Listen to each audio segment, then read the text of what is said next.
Sin duda, yo continúo aún con elementos inescrutables sobre el funcionamiento de las comisiones, en la medida en que estoy seguro que si ningún grupo hubiese pedido la comparecencia de los secretarios de Estado, ellos habrían venido.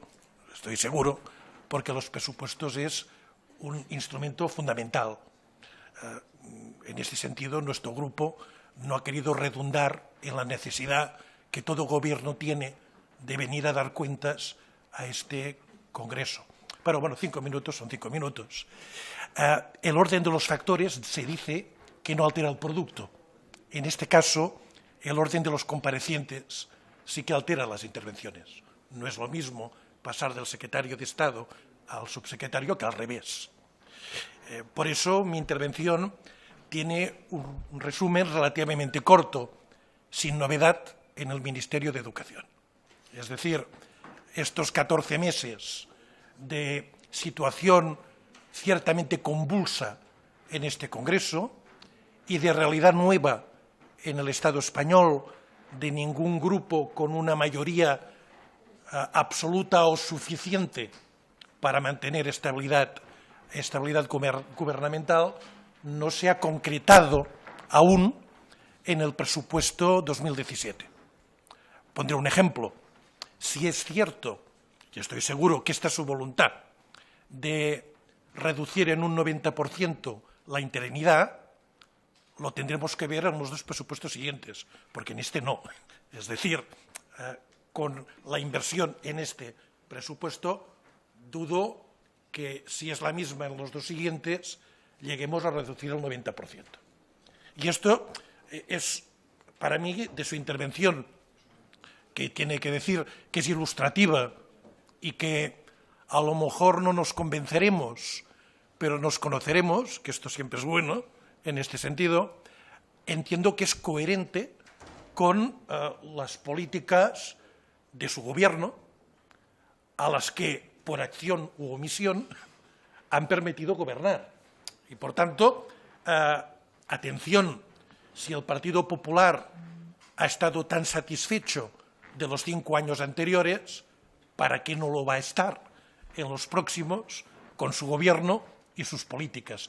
Y esto es un poco el nudo gordiano en el cual estamos en esta comisión. El Partido Popular no tiene mayoría, fue el primer partido, pero no tiene mayoría, y esto se concreta en esta comisión abundantemente, pero de hecho, gobierna como si tuviese mayoría, manteniendo la misma política educativa. Para acabar, fue especialmente ilustrativa la presencia del exministro Wert en la subcomisión, que vino a decir que en los años en que él gobernaba, es decir, gobernaba la ley del gobierno anterior, mejoró sustancialmente la educación en España. La pregunta que le hice es ¿por qué narices hizo otra ley? Si en principio parecía funcionar la anterior. Pero a mí lo que me preocupa es, dentro de 3 o 4 años, si se mantiene una ley extremadamente contestada, que ni sus mismos partidarios ayer parece que lo son hoy, las consecuencias que tendremos. Este es un elemento central en esta comisión para despejar incógnitas. De momento, sin novedad en el frente, sin novedad en el Gobierno, y aquellos que por omisión aceptaron su Gobierno podrán gesticular. Pero aparte de la gesticulación, que delante de los medios de comunicación es útil, pero como instrumento de gobierno o de oposición es fundamentalmente escaso. Gracias. Sí, muchas gracias, presidenta. Señor secretario de Estado, hay una canción de Víctor Jara que dice que la vida es eterna en 5 minutos. Supongo que parlamentariamente no sería lo mismo, pero sí que intentaré marcar 4 o 5 elementos que me parece que son importantes para entender el presupuesto de educación en el marco del presupuesto general del Estado.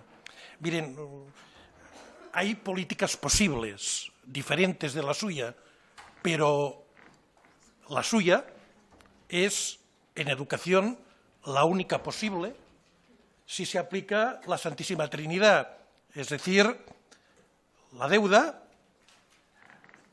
la estabilidad presupuestaria y el techo de gasto. Por tanto, puede que incluso diría que es el mejor presupuesto posible a partir de lo que usted dice. El que pasa es que está a las antípodas de mi manera de pensar, de mi grupo y de lo que hemos explicado en el Congreso, en la tribuna de los plenarios. Intentaré perfilar un poco más. Mire, usted lo ha dicho, el curso que viene acabarán de aplicar la LOMCE. El curso que viene acabarán de aplicar la LOMCE con este presupuesto.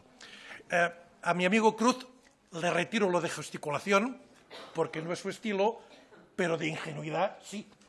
Es decir, ingenuidad que en él, como persona nueva, como yo, se nos puede excusar, pero a su partido no, que es viejo, que no rancio, viejo, en estas lides, y que firmó la derogación de la LOMCE con todos los otros grupos. Yo me imagino las dificultades que usted, secretario de Estado, y el ministro tendrían de hacer un presupuesto con la derogación de la LOMCE, porque tenían que hacer un presupuesto nuevo. De eso se trataba. Y a mi amiga de Ciudadanos le felicito por tener una habitación con derecho a cocina dentro del presupuesto del PSOE. Porque es esto. Perdone, del PP. A veces el orden de los factores sí que alteraría el producto, supongo. En ese sentido, nos quedamos limitados así. Es cierto, y aquí se ha dicho, que las comunidades autónomas son las que aplican la educación en este país, para lo bueno y para lo malo. Para lo malo porque tienen poca autonomía de gasto, tienen cero autonomía de gasto en el sentido que la Santísima Trinidad se les aplica. Y no tienen, como tiene el Estado, la posibilidad, por eso a algunos nos gustaría tener un Estado, la posibilidad real de hacer políticas económicas diferentes. No se pueden hacer en las autonomías. Para lo malo, pero también para lo bueno. Aquí se ha dicho que se han mejorado los resultados en educación. Supongo que alguna cosa tendrán que tener las comunidades autónomas, porque son las comunidades autónomas las que hacen la educación a nuestros hijos e hijas. A mí me gustaría que Ciudadanos también dejase esto de sospechoso habitual a las comunidades autónomas. No son sospechosos habituales. Se puede hacer mejor o peor, y cuando ustedes participen en los gobiernos directamente en las comunidades autónomas, lo veremos. Pero lo que sí que está claro es que el principio de equidad va ligado a la capacidad que tienes presupuestaria de hacer nuevas políticas de educación. Con este presupuesto, con este marco, no lo tendremos. Y por último, sobre becas, a mí me gustaría, a nosotros se nos dice por activa y por pasiva que no cumplimos las directrices del Tribunal Constitucional, y de aquí a unos días la presidenta de mi Parlamento tendrá que explicar algunas de sus decisiones. Pero también estaría bien que la política de becas, que se tendría que transferir a las comunidades autónomas que así en sus estatutos lo sitúa, y que el Tribunal repetidamente ha sentenciado que se aplique, se hiciese. No creo que el Tribunal Constitucional llame al ministro o al secretario de Estado para que lo explique, pero sí que estaría bien que lo explicase en sede parlamentaria. Muchas gracias. Sí, muchas gracias, presidenta, presidente del Consejo Superior. En mi multiplicidad de portavocías, como grupo pequeño, en estos días he asistido a sanidad, servicios sociales, consumo, educación, deportes, dentro de poco universidades. Y la conclusión es que para el Partido Popular no es una prioridad estos ámbitos. No es una novedad, solo que hace falta ver los 5 años anteriores. Yo no creo que sea por malevolencia, si sobrase el dinero, entre comillas, sin duda sería generoso. Pero su prioridad es otra. Su prioridad es otra. y ha sido una determinada política económica que lastra la política de vasos comunicantes, el estado del bienestar, con sus diversos ámbitos, y el deporte. Mire, sin duda, si analizamos estos presupuestos, entenderíamos que la política económica ha tenido una consecuencia nefasta, y es la precarización en el mundo laboral y, por tanto, la dificultad de poder recuperar a través de impuestos de los trabajadores precarios y con situaciones muy duras aquellas necesidades que serían presupuestariamente a partir de ingresos. Porque no ha modificado la estructura de este país económica que nos llevó a la crisis. Grandes empresas continúan tributando muy poco. Hay una situación en la que muy difícilmente podríamos hacer otra política económica sin otros fundamentos en la fiscalidad. Dicho esto, porque si no, no se entendería, yo valoro dos cosas: su entusiasmo y su voluntad de diálogo, que sé que también existe con las comunidades autónomas. Es cierto que el Partido Popular me hacía una recomendación amistosa, porque hay un buen clima, en cuanto a dos partidas concretas, ¿no? Antes comentaba con mi amiga de Ciudadanos en educación que se conformaban con una habitación con derecho a cocina.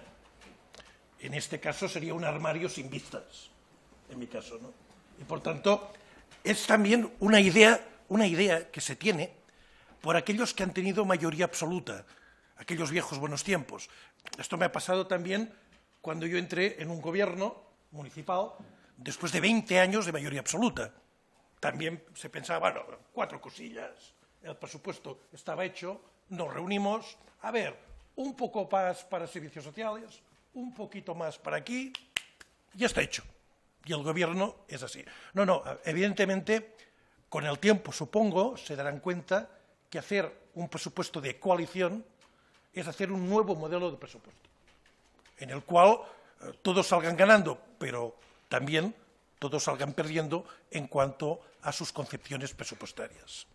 Y en eso estamos. Yo agradecería, de toda manera, y aprovechando la situación, en que la PNL que hicimos sobre el CAR y sobre otras, digamos, centros de alto rendimiento, como muchas veces lo que aprobamos en PNL entra en una especie de dimensión desconocida, es decir, sale de aquí, ya no tienes ningún retorno sobre qué ha pasado, yo le agradecería que al leerse la PNL, que seguro se ha leído, no es solamente un tema de inversiones, es un tema de participación en el dinero de la gestión del día a día, en que es muy importante la participación del Estado, como mínimo igual que la comunidad autónoma. La idea era esta: las comunidades autónomas han de invertir, sin duda, pero en este sentido es un buen estímulo, 50-50, 50% ayuda a que vaya funcionando. Vuelvo a repetir, me parece que es muy importante la capacidad de dialogar, también los márgenes que los presupuestos le permitan para que este diálogo no solo sea que nos convenzamos, sino que también realicemos cosas juntos. Presidenta, secretario general, como contribución a la salud física y mental de los presentes, me centraré exclusivamente en dos preguntas y acepto respuestas cortas. La primera de todos, ¿cómo piensan compensar la reducción de tasas en grados y en másteres a las comunidades autónomas? Si ellas, en estos momentos, tendrían que hacer una partición extraordinaria para compensar a las universidades de su ámbito. Segunda cuestión, ¿piensa hablar con el secretario general de Universitats y Recerca para el tema del traspaso de becas universitarias, como así lo plantea diversas sentencias del Tribunal Constitucional? Nada más.